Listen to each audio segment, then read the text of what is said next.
3D printing analysis with an NX. Is it the same as all the other ones? Let's talk about that next. Okay, so before we jump into this one, we need a little bit of context. What is 3D printing analysis, and why is it important? So when you take a part out of a CAD tool and you take it to a 3D printer, it will print that shape fairly closely to what you have in CAD.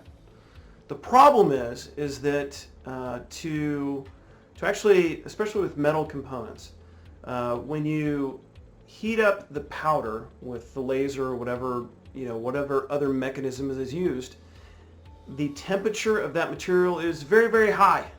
And as it cools, it shrinks. And depending on the geometry that you have of your shape, it can cause warpage, it can cause cracks.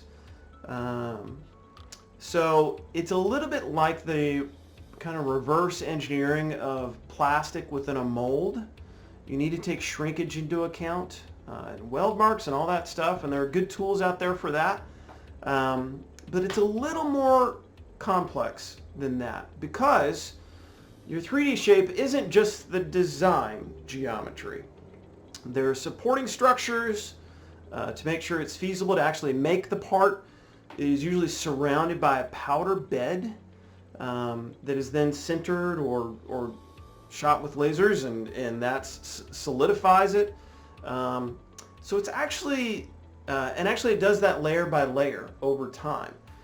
So when you think about this from an engineering physics perspective, this is actually a very complex transient heat transfer analysis and structural analysis coupled with structures, because heat is going to transfer out into the powder, and it can actually help cool it off faster, or in some cases it can hinder the cooling of it. You have heat transfer into the structures, the supporting structures for the component. So this isn't just some, hey, do a reverse engineering thermal analysis with a coupled structure analysis. It actually gets a lot more complex than that. And this is where, if you've noticed with Siemens over the last few years, with their simulation and test capabilities, they've made lots of acquisitions over time. They're bringing together lots of different components of that to make this more accurate and to run these analyses with higher fidelity.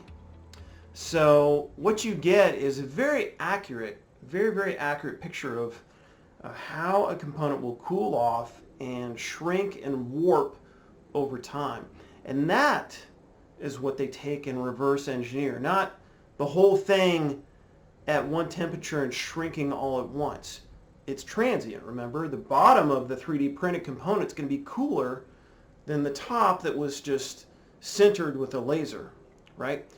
So they take all that into account, and that's what they do, kind of reverse engineer to get you back to the geometry that you do want to send to the 3D printer, so you get the final 3D design geometry that you wanted originally. So it's a very interesting, very powerful capability, and I don't think anyone has kind of looked at it with this complexity quite yet. So that's why this is actually different from NX. This capability to do the 3D printing, reverse engineering analysis, taking all of this into account. That's what's interesting. That's it. Take care and talk soon.